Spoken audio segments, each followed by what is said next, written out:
할렐루야. 오늘도 이 새벽 기도 시간 우리에게 주시는 말씀,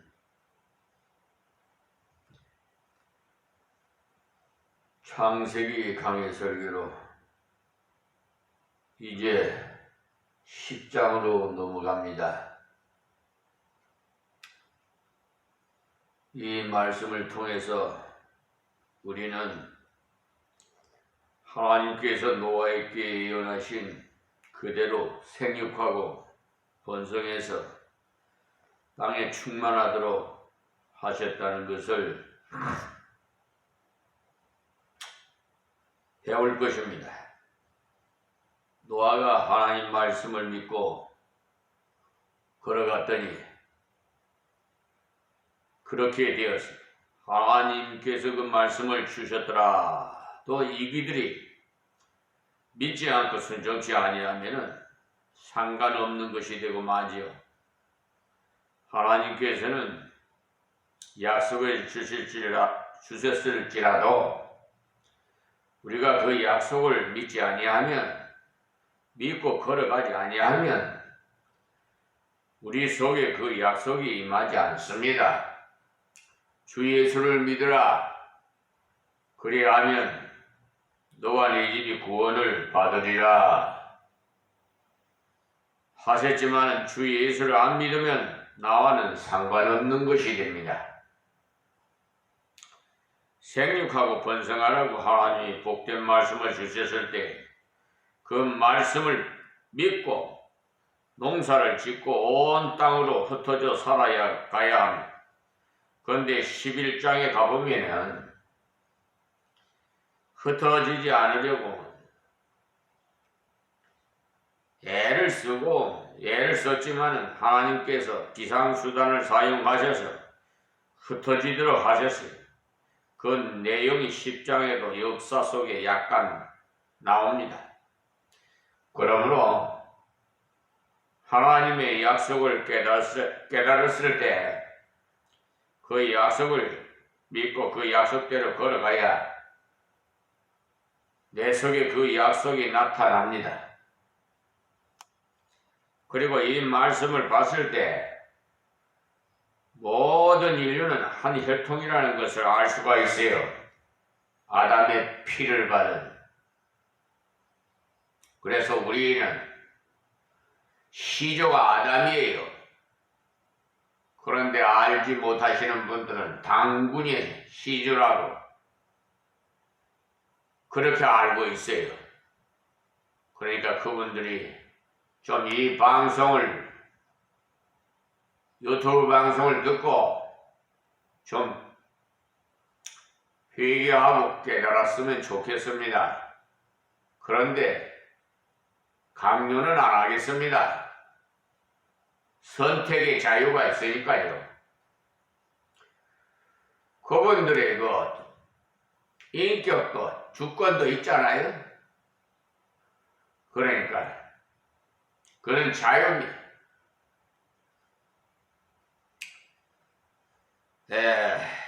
이 말씀을 봤을 때 모든 인류는 한 혈통이라는 것을 알 수가 있는데 사도행전 17장 26절에 보면은 바울이 아덴에 가가지고 설교할 때 하나님께서 인류를 한 혈통으로 만드셨고 그 중에 거주 위에 한계를 정하셨다고 설교를 했는데 그 말씀 그대로 모든 혈통은 한 혈통에서 났으므로 하나님은 유대인의 하나님이시지만 모든 인생의 하나님이시고 예수님도 유대인뿐만 아니라 온 세상 모두의 구주가 되시기 때문에 땅까지 복음을 전해야 됨을 더욱 확실히 알 수가 있어요. 그래서 이 비천한 종에게 2023년 1월 4일부터 이 유튜브 방송을 하나님께서 직접 이 비천한 종 IT 분야도 어두운데 우리 시대에 무슨 IT를 배우기나 했나요? 그러니 요즘 막 젊은이들이나 잘 알지 뭐 우리가 뭘 알겠어요. 참 그러니까 참 답답하더라고. 그래 젊은이들에게 좀 유튜브 방송 좀 개설해 달라고 그랬더니 뭐 이 핑계 저 핑계 내고 뭐 바쁘니 어쩌니 그러더라. 그것도 하나님의 역사인 것 같아. 그래서 하나님께 그냥 직접 다이렉트로 막 기도했지요. 하나님 보셨지요? 저에게 지혜를 주셔서 직접 개설하고 제작할 수 있도록 하나님 은혜 베풀어 달라고 기도했더니 그대로 응답해 주셨어요. 그럴 때 깜짝깜짝 저는 놀래요. 왜 직접 개설해서 지금 하는데 현재 시청자가 시청했던 분들이 한 6,600명이 가까이 계세요. 또 비천한 종이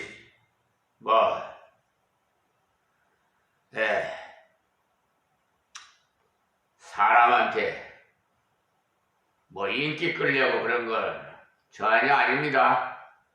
나는 어떻게 하든지 땅끝까지 하나님의 복음을 증거하게 하셨으니까 그 이유는 주님이 어서 오시기를 바라서 말입니다. 땅끝까지 증거됐을 때 주님은 구름 타고 내려오신다고 그랬어요. 심판의 여왕으로 오셔서 이 어지럽고 복잡한 이 세상, 암흑과 같은 세상에 최후의 심판을 좀 내려달라고. 그래서 예수 믿는 사람은 천국에 갈 것이고 예수 안 믿는 사람은 지옥에 갈 것이고, 그것은 제가 말씀드린 게 아니라 성경에 기록되어 있으니까 하나님께서 하신 말씀이, 그러니까 지금도 이 비천한 종이 설교를 하지만은 하나님의 음성으로 들어야 여러분이 제대로 은혜를 받을 수가 있지요. 육신의 음성으로 들으면은 그냥 무의미합니다.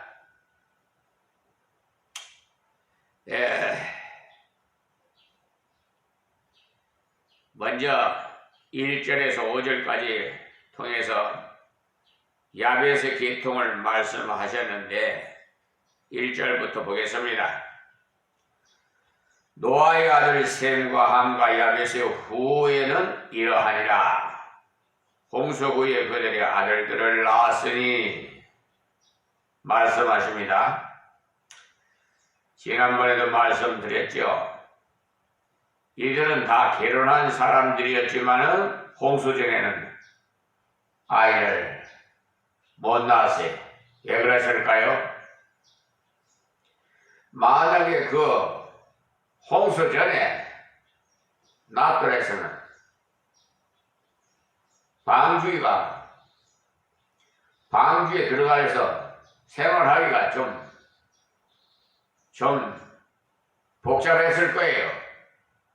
그런데 방주 속에서 생활하면서도 아이를 하나님께서 낳지 못하도록 않도록 그러니까 그렇게 역사하신 거예요. 여러분 결혼해가지고 몇 년 동안 애가 없다고 하시는 분들 그 다 하나님 손에 달려있어요. 무슨 뜻인지 하나님께 기도하세요. 저도 몰라요. 신앙생활은 단수예요. 1대1. 아무리 부부지간이라도 그거는 복수지요. 그런데 하나님과 나와의 관계는 단수예요. 그러니까 여러분 기도해 보세요. 왜 우리 집에는 자손이 없는가? 왜 우리 집안에는 자손이 이렇게 많은가? 한번 기도해 보시면 그 뜻을 알 수가 있어요. 그래서 여기에 홍수 후에 방귀에서 내려와서 정착된 생활을 했을 때 하나님께서 그들에게 아들들을 그냥 많이 번성하게 했어요. 하나님께서 하나님 말씀을 믿고 걸어가는 자에게는 순종할 수 있는 환경도 주시더라, 이 말씀입니다. 홍수 때 자녀가 많았다면 곤란했을 텐데 또 배 위에서 자녀를 낳았다면 또한 곤란한 문제죠. 그러니까 그들이 하나님 말씀대로 순종해서 걸어갔을 때 성인들만 방주에 있어서 동물들을 관리해서 믿음으로 걸어갈 수 있도록 하나님께서 은혜를 주셨다는 사실입니다. 그러므로 우리들도 하나님 말씀을 믿음으로 순종해서 걸어가면은 때를 따라서 돕는 은혜를 반드시 받습니다. 아멘. 홍수 후에 그들이 아들들을 낳았으리라는 말씀은 홍수 후에 인구가 빨리빨리 불어나가야 하니 땅이 너무나 넓기 때문에 또 편만하기 위해서 말씀대로 믿고 순종해서 살았더니 아들들을 주셨어요. 이들의 이름은 다 뜻이 있어요. 셈이란 유명하다는 뜻이고요. 함이라는 것은 뜨겁다는 뜻이고요. 야벳은 열린다는 뜻인데 그 이름들이 그 사람이 걸어간 것과 비슷함을 볼 수가 있어요. 그렇다고 해서 성경을 성령 철학같이 말하면 안 돼요. 약간의 참고가 될 만하다는 말씀이죠. 뭐 우리도 자녀들 이름 지을 때 복 많이 받으라고 복자야라고 짓기도 복순이라고도 짓기도 하고 안 그러니까 2절 말씀에 야벳의 아들은 고멜과 마국과 마대와 야왕과 두발과 메섹과 디라스요 하나하나 말씀드리려면 시간도 너무 많이 걸려서 또 고대적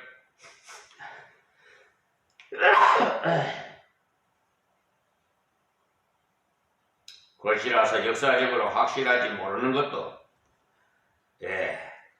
많습니다.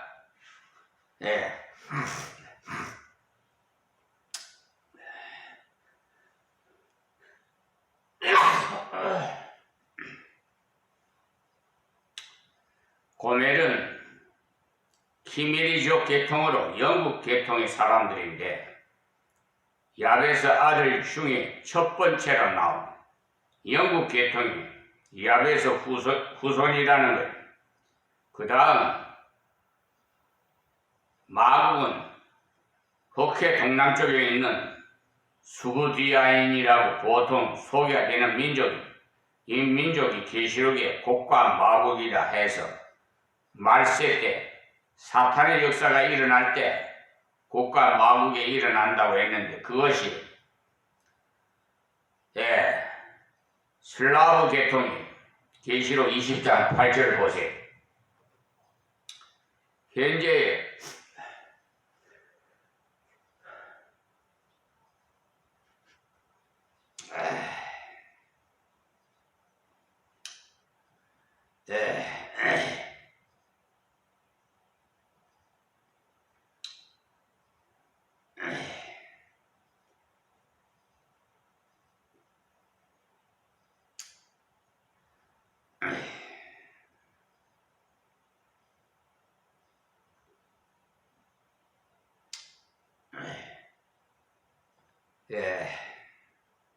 소련 계통의 사람이에요. 지금 러시아죠. 이들도 야벳의 후손이에요. 마대는 메대 바사라고도 하는데 마대 족속은요 세계사에 나오는 메디아와 페르사 족속들인데 성경에 많이 나옵니다. 야와는 그리스 계통이며 두발과 메섹은 마국과 함께 슬라브 계통, 즉 러시아 계통의 사람들이 두발과 그러니까 메색은 말이야. 마곡과 함께. 그래서 메색은 모스코와 발음도 비슷하다며 해서 모스코바의 그 근원이 거기서부터라고 보고 있는 분들이 많아요. 디라스는 저 에위에 근처에 있는 펠라디안 계통 족속들이 주로 다라스 후손이, 그래서 야베스 후손은 유럽 쪽으로 많이 치우쳐 있다는 것을 대강 짐작할 수가 있어요. 다음 3절 4절입니다. 고멜의 아들은 아스그나스와 라바카 도갈마요. 야완의 아들은 엘리사와 달라스와 기딘과 도다니입니다. 여기서도 이들 하나하나 이름의 뜻을 해석할 수 있지만 정확하게 말하기 어렵기 때문에 앞에서 말씀드리는 그 정도로만 그냥 아시기 바랍니다. 다음 5절에 이들로부터 여러가지 백성으로 나누어져 각기 방언과 종족과 나라대로 바닷가의 땅에 머물렀더라. 그러니까 이들이 처음 출발할 때는 바닷가에서 해양을 중심으로 문명을 일으키는데 많은 일을 했다는 것입니다. 그래서 이 사람들이 성격이 확실히 좀 진취적인 면이 있어요. 언제든지 보면 바닷가의 사람들이 산중 사람들보다 활발하고 모험성이 많아요. 모험성. 그러니까 야베계통이 창대하겠다는 말씀 그대로 이들이 창대하게 되었어요. 다음 여기서 각기 방언과 족속과 나라대로라고 한 말씀은 보시면은 이 중간에 바벨탑 사건이 있었다는 것을 알 수가 있어요. 예, 방언이 달라졌음으로써 방언이 같은 족속끼리 모여서 살았어요. 예, 한국 사람은 한국말이 통하는 사람끼리 살았다 이 말입니다. 미국 사람은 영어가 미국말이 통하는 사람끼리 살았고 그때 방언이 달라질 때도 아버지와 아들의 말이 달라지도록 하시지 않고 종족들끼리는 같이 살 수 있도록 같이 갈 수 있도록 해 주셨어요. 하나님께서 간섭하실 때 도덕적으로 잘못되지 않도록 그들이 흩어지지 않으려고 바벨탑을 쌓음으로써 하나님께서 강제로 흩어지게 할 때도 그들의 방언과 종족을 따라서 가도록 했습니다. 다음 6절에서 20절까지가 함에 대한 내용인데 왜 이렇게 많이 기록해 두었느냐 싶으면 모세가 창세기를 기록했는데 왜 기록했겠어요? 모세가 이스라엘 백성들을 애굽에서 인도해서 가나안으로 들어가는 그 어간에 이 성경을 쓴 건데 애굽에서 나와서 이제 약속의 땅 가나안으로 들어가면서 이들이 믿음을 가지고 들어가게 하기 위해서 쓴 것이 창세기고 출애굽기고 레위기 민수기 신명기입니다. 이들이 지금 가나안에 들어가는데 그곳에 함의 후손이 꽉 차 있다는 말이에요. 함의 후손이 차 있는 그 땅을 이스라엘에게 주시리라고 약속을 하셨고 그 함의 후손들 중에 가나안 족속은 다 죽여야 하기 때문에 길게 기록했어요. 가나안 칠족들은 다 죽이고 그 땅에 이스라엘을 심겼다는 것이 하나님의 약속입니다. 그리고 이스라엘에게는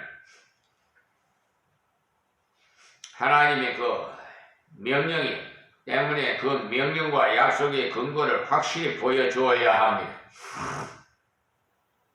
하나님께서 우리에게 무엇을 순종케 하고자 하실 때 확실한 그런 근거를 가지고 순종할 수 있도록 은혜를 주십니다. 때문에 우리 하나님 백성들은 주를 따를 때 덮어놓고 따라가는 것이 아니고 깨닫고 담대하게 따르게 하십니다. 출애굽 때도 하나님께서 구름기둥과 불기둥으로 확실하게 보여주시며 따라오게 하신 것처럼 진리를 깨닫고 깨달은 가운데서 걸어감으로써 당황하지 않도록 만들어 주셨어요. 그 때문에 예수 믿는 사람들은 맹신해서는 안 돼요. 덮어놓고 믿자 꽝꽝 믿자 하는 분도 있는데, 우리 믿음은 하나님의 말씀에 근거해서 믿어야 되는 것이지 아무 것이나 믿어서는 안 돼요. 특히 우리 한국 사람들이 그런 면으로 잘 따라가요. 무엇이든지 정성을 기울여 섬기면 신이 된다는 식으로 사마니즘이 그런 아직도 그런 식으로 생각해서 바위나 고목나무도 섬기면서 신이 된다는 거예요. 소위 범신론을 좋아하는 경향이 있어요. 그러나 하나님께서는 당신의 백성들이 반드시 진리를 깨닫고 당신을 따르기를 원하십니다. 그래서 다시 그런 말씀드립니다마는 우리나라 국어의 사전에 여러분 하느님과 하나님의 개념은 엄청나게 다르다는 사실을 아세요. 영어에는 골드라고 되어 있습니다만은 한국의 우리 국어의 사전에는 이 하느님은 하늘을 높은 하늘을 말하는 것이고요. 하나님은 유일신 한 분인 하나님을 말씀하시는 것이기 때문에 이것을 참고하셔서 하나님을 믿으시기 바랍니다. 나중에 마지막 심판 때 예수님 앞에 가서 넌 누구를 믿었느냐 그러면 저는 하느님을 믿었습니다 하면은 저 불교에서도요 원칙 불교 하느님을 믿는데요. 하늘을 믿는다는 거예요. 하늘을 부처를 통해서 돌을 닦아서 그러니까 술도 먹고 제사도 지내고 다를 거 뭐 있어요. 부처 동상 만들어 놓고 하듯이 마리아 동상도 세워놓고 그렇잖아요. 천주교도. 그러니까 그거는 자유예요. 그것도 그렇게 믿는 분들을 제가 비하하는 것도 아니고 제가 그냥 하나님께서 가르쳐 주시는 지혜로 말씀드리는 것 뿐이니까 오해하지 마시고 지금부터라도 깨달으셨으면 회개하고 하나님을 믿으세요. 하나님. 우리나라 만세라고 애국가 하나님이에요. 근데 하느님이라고 바꿔놨어요. 확실하게는 지금 알지 못한다고들 하는데 윤치호나 안창호가 헷갈리고 이래야 다니는데 저는 안창호 선생이 이렇게 작사했다고 나는 생각하고 있는 사람 중에 한 사람입니다.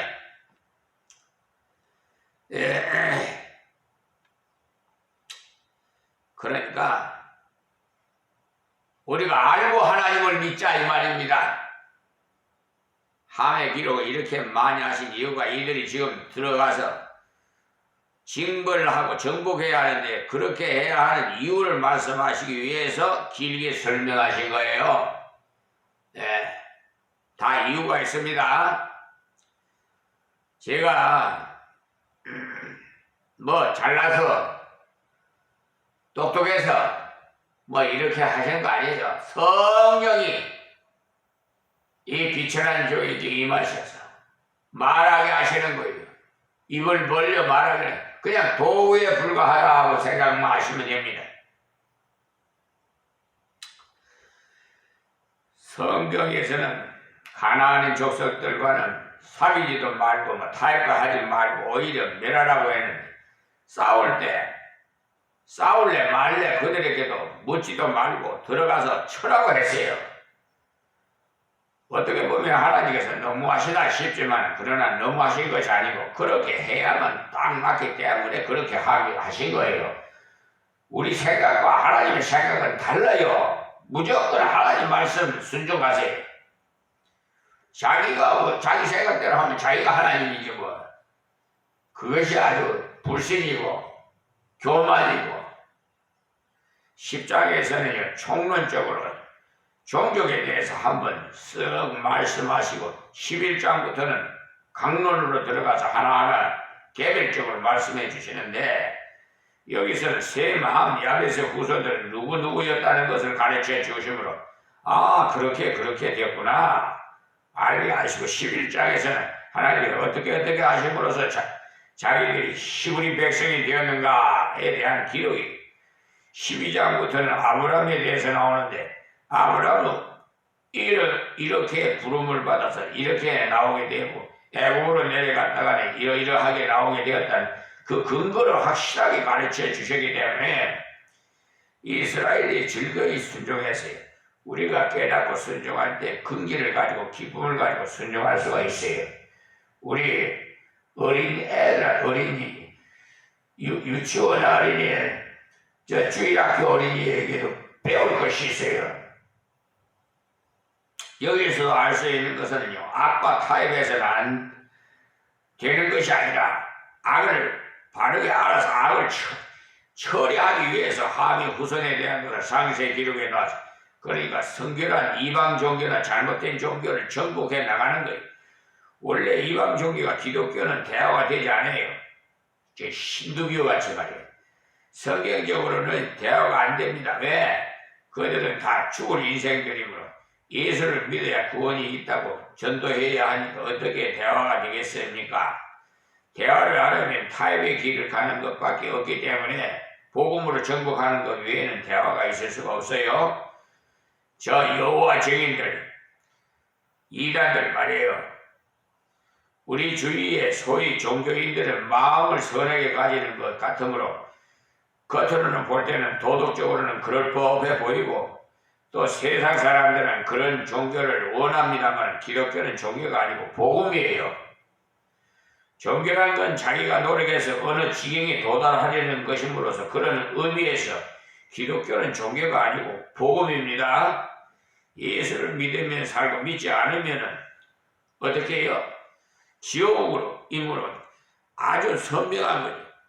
노력이 아니고 믿음을 설명하였으므로 종교가 아니고 복된 소식을 나누는 거예요. 그래서 함에 대해서 철저하고도 길게 기록해도 그런 것들을 배격하라. 이런 것들을 버리라. 그들이 하는 짓들이 바로 하나님을 대적하는 짓들이라는 것이에요. 지금 하나님을 대적하는 자들이 누군지 압니까? 저 로고스 법무법인 유한 로고스 변호사 소속인 백혁기 또 서울중앙지방법원 정창근 정의철 강사나 그런 자들이 다 그에 과담 관련된 자들 벌써 수백 명이 돼요. 그걸 세상 법정에 사법부에 고발을 조치 공수처까지 했더니 다 지방감사기식이에요. 지금도 그 근본 뿌리는 없어지지 않아요. 자, 6절 말씀에 함의 아들은 구스와 그랬는데 이 구스가 바로 여러분이 잘 아시는 에디오피아 계통을 말합니다. 미스라임과 이것은 애굽입니다. 애굽은 히브리 원어로 미스라임입니다. 미스라임 원래 이 뜻은 검은 땅이라는 뜻인데 왜 그러냐 하면 여러분이 잘 아시는 대로 나일강의 범람을 통해서 델타가 이루어져서 땅이 아주 좋아요. 그래서 농사가 참으로 잘 됩니다. 비가 오지 않아도 저 위 빅토리아호가 있는 적도 근방에서 계속 비가 오므로써 나일강이 언제나 흐르기 때문에 흉풍년이 없는 곳이에요. 그러니 그것은 땅을 보고 사는 곳이, 반대로 이스라엘은 비가 오지 않으면 못 사는 곳이, 그것은 항상 하늘을 바라며 사는 곳이고, 애국은 땅만 보고 살 수 있는 곳이고, 땅이 얼마나 좋든지 호미가 별로 필요 없어요. 발로 슬슬 해도 고랑을 팔 수 있을 정도의 강물이 자주 넘쳐서 밭둑이 무너짐으로 새로 또 만들고 하다가 보니 기하학도 발달된 거예요. 왜냐? 없어진 밭둑을 만들자니까 또 새로 재고 하다 보니까 땅 나누는 연습을 자주 하다 보니까 기하학이 발달되었던, 미스라임 곧 애굽은 성경에서 애굽이라고 하면서 세상의 대명사에 애굽에서 나오라 했다면 세상에서 나오라는 말씀입니다. 여러분, 내 백성이 애굽에서 나오라 그랬어요. 성경에서 애굽이나 바빌론이라고 한 것은 영적으로 다 세상을 상징하는 용어로 쓰여집니다. 애굽은 검은 땅이라서 육신적으로 살기가 참으로 좋은 것이고, 가자 잠시 거기서 피하에 살다가 훈련이 끝나거들랑 돌아오지. 그렇게 하여, 그리고 애굽 사람들과 이스라엘 사람들의 얼굴도 거의 비슷하고, 우리는 흔히 애굽 사람들을 시커멓고 유대인들을 하얀 줄로 알고 있지만 거의 비슷해요. 북가라는 것, 이 북이라는 것은 리비아 계통과 아라비아 계통을 주로 말하는데, 아프리카 북단에 있어요. 또 가나안이요. 이 가나안이 팔레스타인을 중심으로 해서 시나이 반도와 팔레스타인, 그리고 시돈과 두로가 나오는 시리아까지를 점령해 있었던 백성들이